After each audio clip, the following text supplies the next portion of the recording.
ঘরে বেশ কিছু সবজি অল্প অল্প করে বেঁচেছিল, তাই ভাবলাম পাঁচমিশালি সবজি তো আমরা প্রায় বানাই।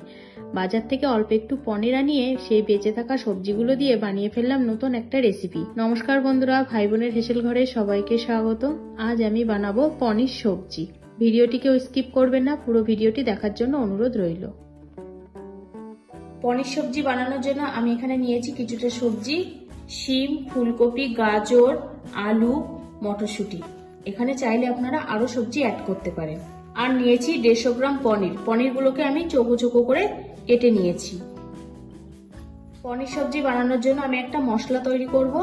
এখানে নিয়েছি 1 চামচ পোস্ত, 1 চামচ চারমগজ, 5 থেকে 6টা কাজু বাদাম, একটা মাঝারি মাপের টমেটো, 4টে কাঁচা লঙ্কা আর 2 টুকরো আদা। একটা ব্লেন্ডার জার নিয়ে নিলাম। এবার এর মধ্যে সবকিছু দিয়ে দিলাম।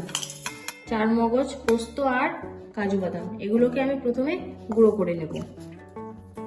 গুঁড়ো করে নিয়েছি।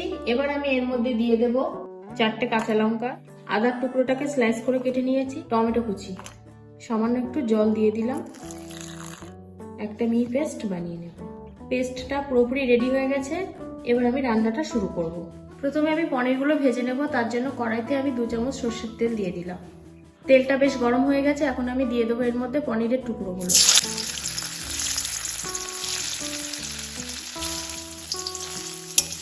পনিরগুলো উল্টে পাল্টে ভালোভাবে ভেজে নেব। পনিরগুলো সব ভাজা হয়ে গেছে। এখন আমি এবার তেল থেকে তুলে নিলাম। এবার কড়াইতে আরেকটু তেল দিয়ে দিলাম। এবার এই তেলের মধ্যে কেটে রাখা সবজিগুলো দিয়ে হালকা ভেজে নেব। মটরশুঁটিগুলো আমি ভেজে নেব না, কারণ এগুলো ভাজতে গেলেই ভেঙে যাবে। তাছাড়াও মটরশুঁটিগুলো নরম হয়, এগুলো সিদ্ধ হতে সময় লাগে না, সেই জন্য আমি মটরশুঁটিগুলো ভাজবো। ভালোভাবে এই সবজিগুলো আমি একটু ভেজে যাতে সবজির কাঁচা গন্ধটা চলে যায়।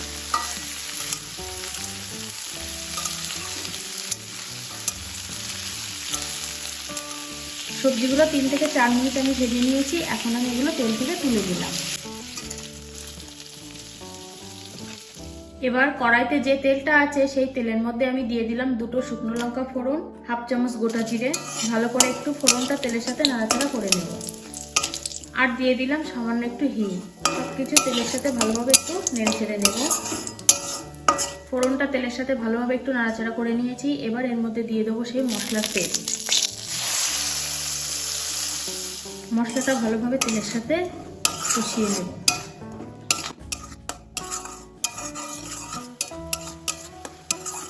মশলাটা 2 মিনিট মতো তেলে একটু নাড়াচাড়া করে নিয়েছি।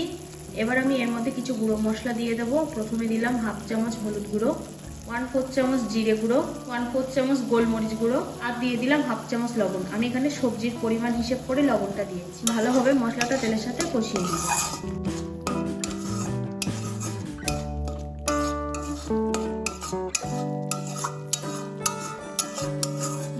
মতো আমি মশলাটা সব কষিয়ে নিয়েছি। দেখুন গা থেকে তেল ছাড়তে শুরু করেছে। এবার আমি এর মধ্যে দিয়ে দেবো ভেজে রাখা সবজিগুলো, সাথে যে মটরশুঁটিটাও রেখেছিলাম সেটাও দিয়ে দিলাম।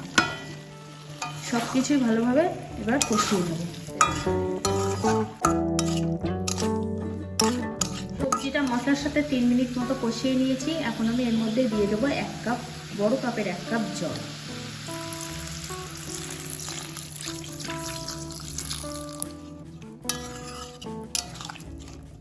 এবার এই ঝোলের মধ্যে আমি দিয়ে দিলাম 1/4 চামচ লবণ। লবণটা হাতে রেখেই দেবেন, কারণ সবজিতে লবণ বেশি হলে কিন্তু খাওয়া যায় না, খেতে ভালো লাগে না। দিয়ে দেবো 2টো কাঁচা লঙ্কা চেরা। সবকিছুকে ভালোভাবে মিশিয়ে নেব। ঝোলটা ফুটতে শুরু করেছে। এখন এর মধ্যে দিয়ে দিলাম ভেজে রাখা পনিরগুলো। এভাবে আবার সব মিশিয়ে নিলাম একবার। 5 মিনিটের জন্য ঢাকা দিয়ে দিলাম, সবজিগুলো যাতে তাড়াতাড়ি সিদ্ধ হয়ে যায়। 5 মিনিট হয়ে গেছে। আমি এবার ঢাকাটা খুলে নিলাম। এবার একবার নেড়ে দেব। ঝোলটা বেশ অনেকটাই শুকিয়ে গেছে, সবজিগুলিও সিদ্ধ হয়ে গেছে। এবার আমি এর মধ্যে দিয়ে দেব 1/4 চামচ চিনি, কারণ নিরামিষ সবজির তরকারিতে চিনিটা না দিলে কিন্তু টেস্টটা ব্যালেন্স ঠিকঠাক হয় না। কারণ নিরামিষ তরকারি একটু মিষ্টি মিষ্টি খেতে হলে কিন্তু বেশি ভালো লাগে। আপনারা কে কেমন টেস্ট পছন্দ করেন অবশ্যই কমেন্ট করে জানাবেন কিন্তু। এবার দিলাম কিছুটা ধনেপাতা কুচি। ভালোভাবে এবার এটা মিশিয়ে নেব।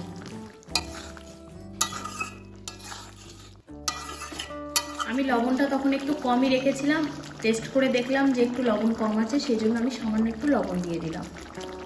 আপনারাও স্বাদ বুঝে দিন। ভালোভাবে লবণটা মিশিয়ে নিন। রান্নাটা আমার 90% হয়ে গেছে। এখন আমি এর মধ্যে দিয়ে দেবো 1 চামচ মতো ফ্রেশ ক্রিম। এটা অপশনাল, আপনারা নাও দিতে পারেন। ভালোভাবে এবার এটা মিশিয়ে নেব।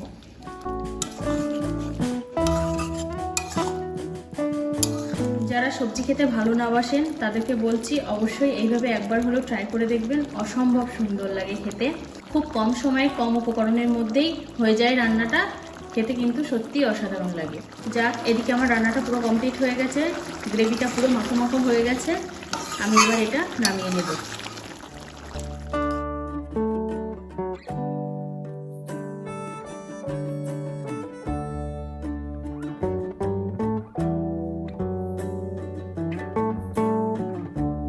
রেডি হয়ে গেছে আজকের রেসিপি পনির সবজি। এটা এখন গরম গরম ভাতের সাথে বা রুটির সাথে খেতে অসাধারণ লাগবে।